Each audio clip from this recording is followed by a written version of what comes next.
revealed to us because they have seen by their own eyes.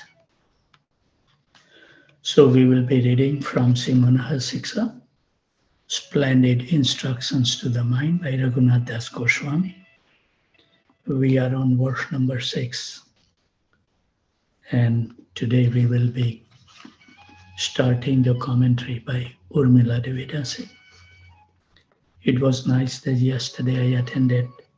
Normally I don't attend that many home programs, but I was inspired because Asit Krishna Maharaj has very deep relationship with me, so I want to reciprocate. So Maharaj made a wonderful point in the class, but I don't know that how many people can grasp those points. But what we read in the verse 6, two prominent qualities that Bhaktivinoda Thakur has given us if we are sincere to make advancement in spiritual life is simplicity, truthfulness, and determination. So Maharaj dwell on it.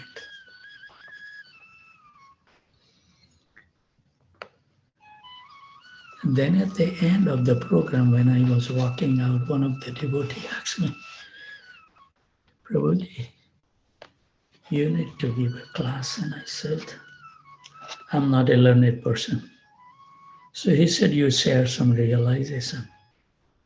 So then, because he so kindly asked me, I just responded to him that Prabhuji, you so kindly asked me to share some realization, so here it is. Whatever we read from scripture about Krishna and his promises, how much have we been able to imbibe in our practical life?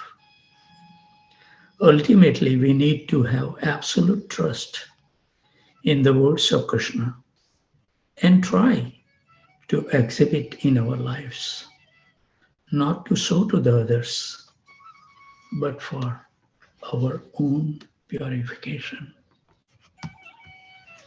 So devotees always engage glorifying Krishna.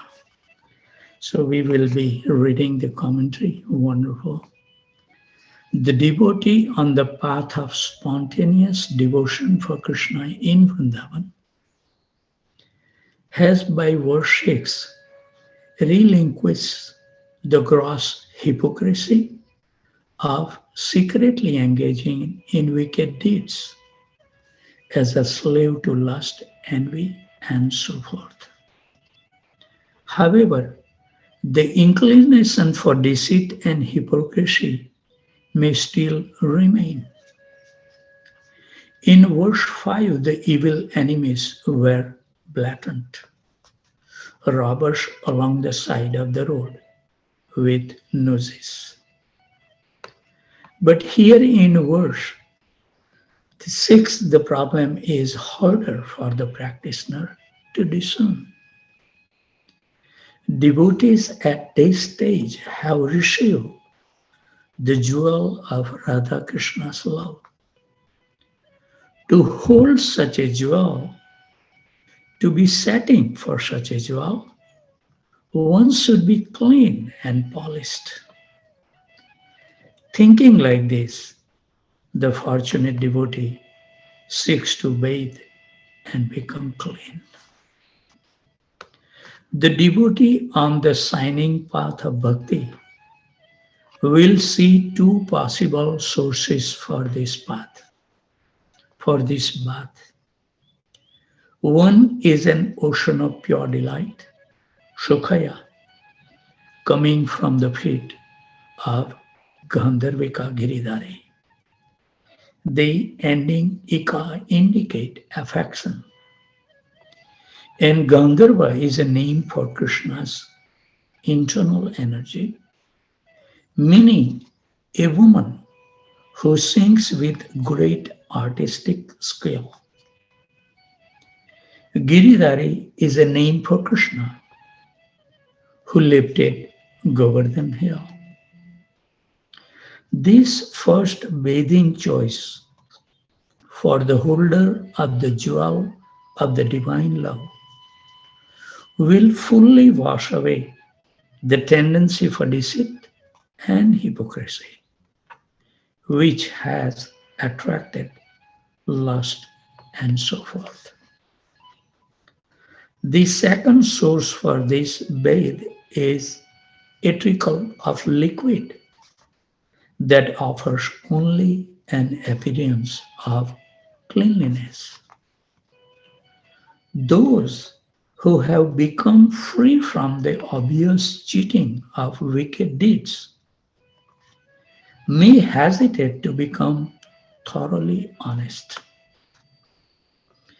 If a person's answer to the questions, quote, am I willing to face the full truth about the state of my heart and motives, unquote, is no, then cheating and hypocrisy manifest in that person as activities that appear to be bhakti but are not. Just as the trickle of liquid appear to clean, but is something else entirely. It burns us. It burns because it comes out from divine lotus faith. But is the urine from a very large donkey? We know we are bathing in donkey urine when others' greatness create a burning sensation within us. The jewel we received becomes covered in this donkey urine and cannot show its brilliance. What a wonderful. When we read through Bhakti Vinod's list of the ways three categories of sadhakas can be deceitful at this level of progress in bhakti, we find a common thread. They are all activities that often appear like bhakti while being something else.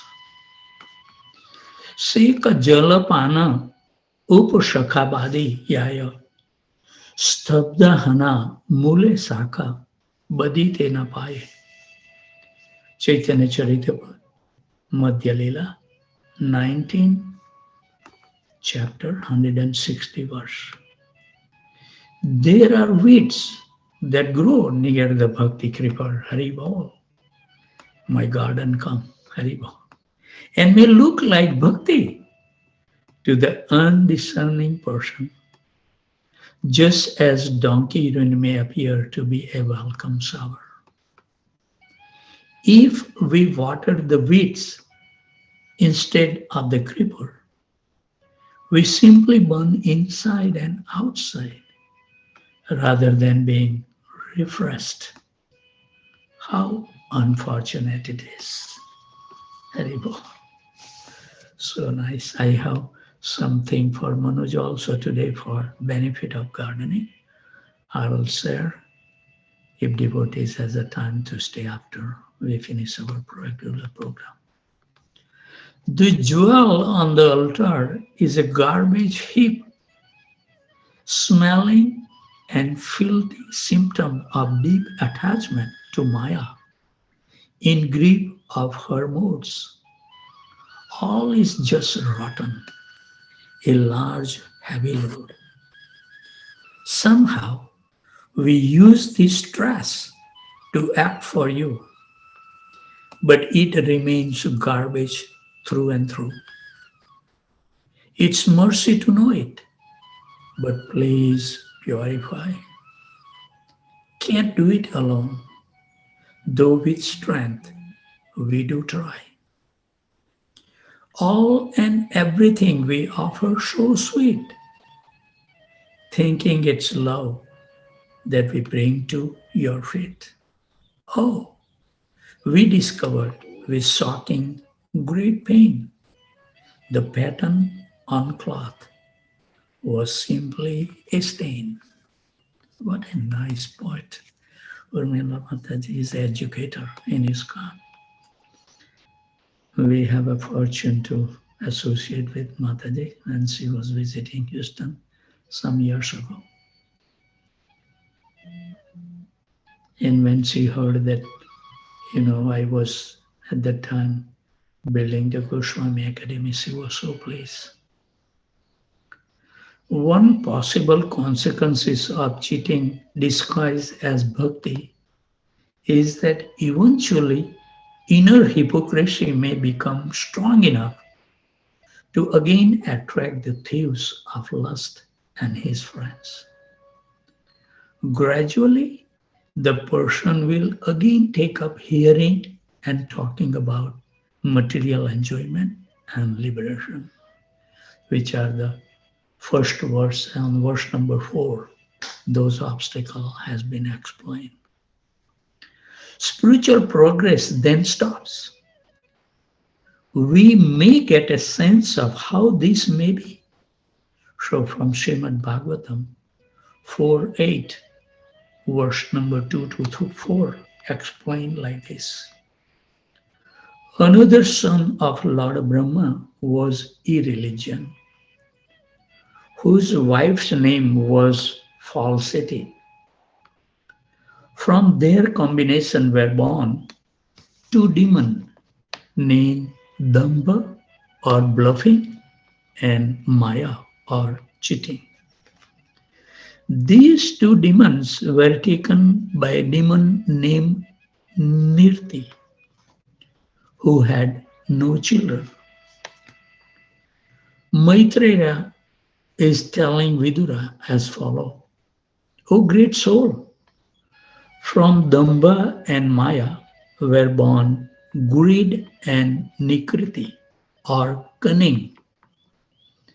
From their combination came children named Krodha, anger, and Hinsa, envy. And from their combination were born Kali and his sister Durukti, harsh speech. O greatest of all good men, by the combination of Kali and harsh speech were born children named Mrityu, death, and Bhiti, fear. And from the combination of Mrityu and Bhiti came children named Yatana, excessive pain, and Niraya, hell. What a nice things to remember. I hope we have to memorize this.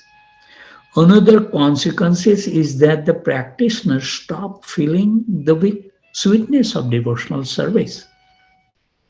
And that's the reason we cannot maintain our sadhana. We lose our determination. What used to be blissful has been replaced with burning.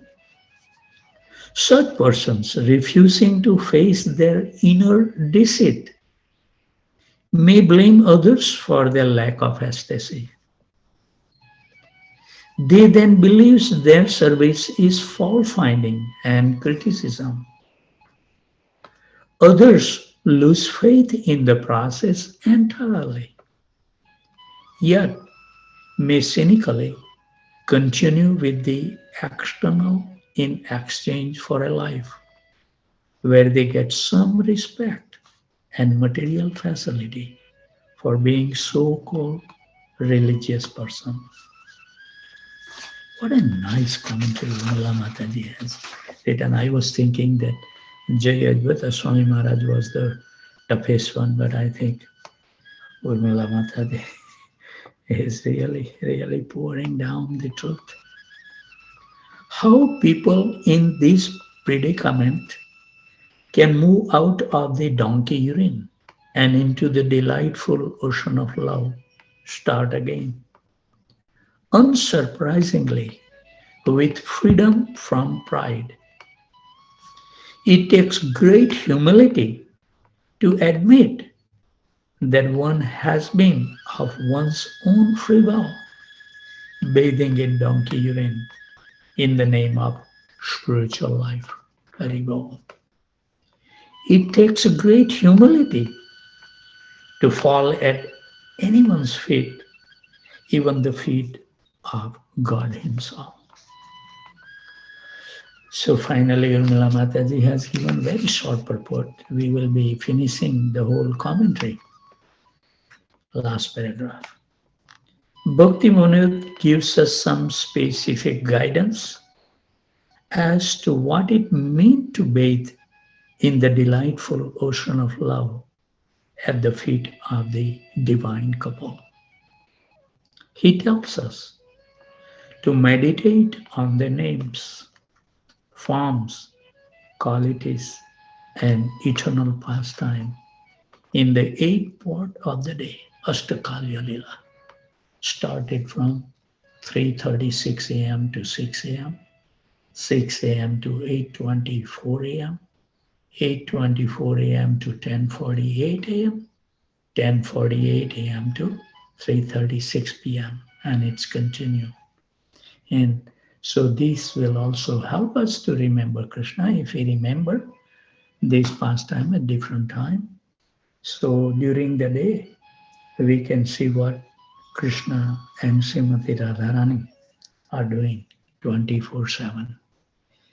It's not any mystical thing, but we can see what exactly they are doing at any time of the day. He, Bhaktivinoda Thakur, wants us that we have to be vigilant at this stage. What does it mean by vigilant? Vigilant means it's impossible, seems like that we won't be able to do. We take up that. That's vigilant. I remember the last 2 nights, I have slept less than 2 hours. Somehow or other, I don't know. I couldn't sleep with thoughts and the discussion that I had with Janak Maharaj. But you feel so blissful.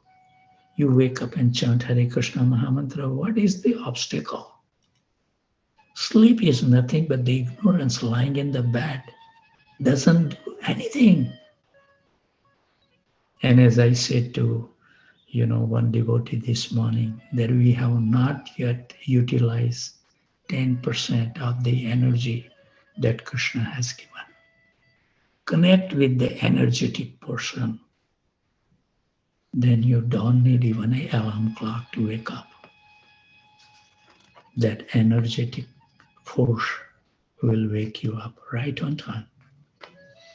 Few minutes earlier than your alarm goes off. So let's read this.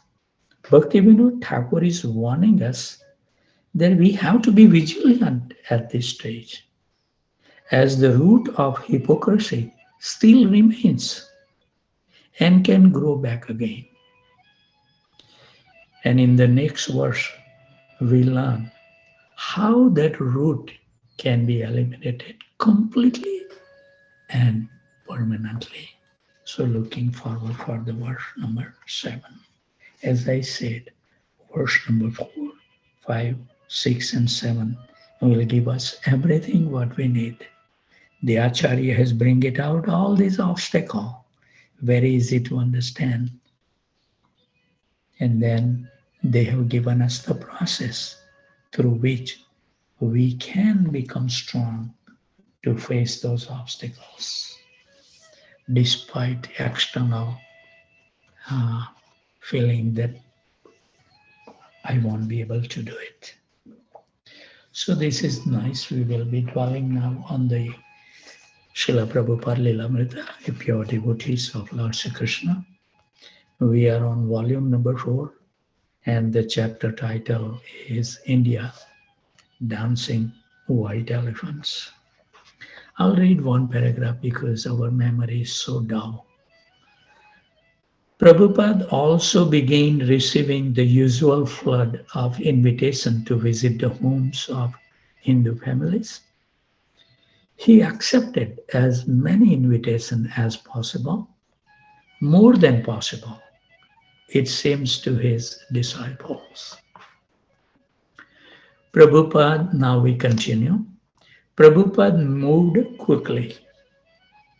When the cars were ready, he would come out of his room and go, leaving behind anyone who wasn't ready.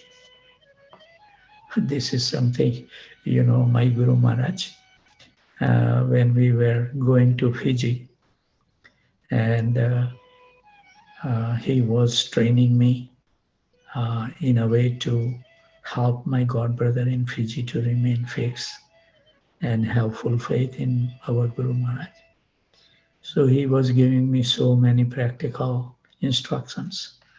And when we have to board the plane at Los Angeles Temple, me and Chaitanya Prabhu, we somehow or other forgot where our passport is. And Gurudev came, what you guys are doing? Let's get on board. And we said, Gurudev, we are trying to find our passport. And Gurudev says, you deal with it. I'm going. And so this is what Gurudev learned from Srila Prabhupada, that if you are not ready, they will leave you alone. After each engagement, he would get into his car and go directly to the next. Latecomers would sometimes find he had already left. Like one time I remember, I asked Tamal Krishna Maharaj that Gurudev, let's do something different. So he said, what do you want me to do? I said, Gurudev, we just go in any suburb. There is Houston, so many members I know. I know where they are living because we used to have a regular home program every Saturday. And we will go and spend just 5, 10, 15 minutes and just say goodbye and go to the next house. And Gurudev really enjoyed that program. He was so kind. They would then jump into the bicycle rickshaws and try to catch him. A wrong direction or a missed turn might make them miss the next engagement. And when at last they would catch up, they would find Prabhupada Kuli gravely in the midst of a lecture on Bhagavad Gita, laughing and taking prasadam with his host. Every day brought at least a half dozen engagements. Quote, come to our temple for darshan, unquote. Quote, come to our house for prasadam, unquote. And whenever Prabhupada would return to his ashram, he would find a long line of guests waiting to spend a few moments with him. None of the devotees could match Prabhupada's pace and enthusiasm. His energy seemed never to wane. This is the symptom of a pure devotee. For his disciples, being invited insistently to take full meal at half a dozen homes in one day was too much. They tended to overeat, and some of them got sick. The sickness problem is overeating. Why we cannot wake up? Because we eat heavy meal at dinner time and we don't go to the bed on time. And we keep our tummy filthy. So much stress we keep. And then we say, oh, today I have a headache. Next day I have this. Oh, my knee is hurting. My back is hurting. Yeah, it will hurt. Because your tummy, you look at your tummy, is so filthy. Clean your tummy. That's my realization about the gardening today. Wait for that. He would fully satisfy each host, speak about Krishna consciousness, hold kirtan, take a little prasadam and move on. Haribol. My wife is not feeling good, and because we have some visitors out of the town, so she had to cook the meal for them.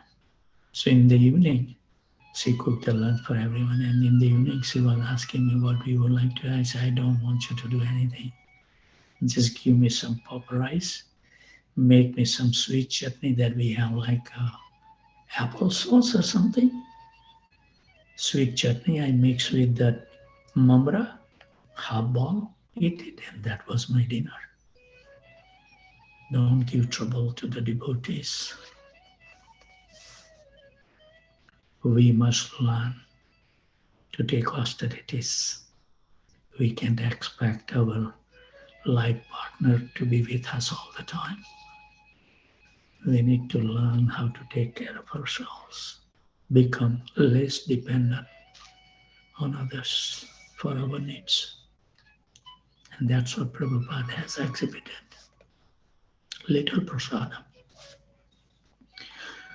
One evening, in response to an invitation, Prabhupada visited the home of Baldev Indra Singh, a descendant of one of ancient Punjab's ruling families. Although nearing 60, Mr. Singh was still a robust Punjabi Kshatriya, handsome, tall, and sporting a big black moustache. He saw Prabhupada and his disciple through his elegant home with its large portraits of ancestors, uniform Kshatriyas with their helmets and swords. Haribo. I was talking to my dear friend Arun Kothari, and he was telling me, because I shared some time with him, that I wish that in my funeral nobody should be there to glorify. And he was telling me the same thing, that I felt the same, that I'm gonna hold where nobody can say anything. Haribo. And he was, and that during the talk he was asking me that should we keep the portrait of our ancestors. And according to the Vastu, there is a direction. So if you wish to have the portrait of your ancestor, it should be in a particular direction it should face, otherwise it's not auspicious. Haribo. I don't want to give a class on Vastu Shastra. In the trophy room, which had many animal skirts and stuffed heads mounted on the wall. I remember my dentist's office, he is a hunter, and he has all kind of stuff hanging on the wall. Mr. Singh brought Prabhupada and his disciple before his prize trophy, a large tiger's head. Prabhupada approached closely. Quote, "You have killed this?" he asked. "Yes," Mr. Singh replied. And he described the details of the hunt. The man-eater had killed many people in a nearby village. And Mr. Singh explained, quote, "So I went and shot it," unquote. Haribol.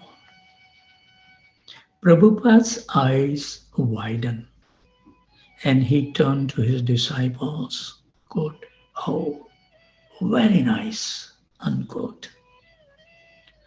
Later, Prabhupada sat in a chair and Mr. Singh sat before him on the floor. He said something was troubling him. An astrologer had told him that in a previous lifetime, thousands of years ago, he had fought in the battle of Kurukshetra, but on the side against Krishna. Quote, "That's not possible," unquote, Prabhupada says. Quote, "Everyone present at the battle of Kurukshetra was liberated.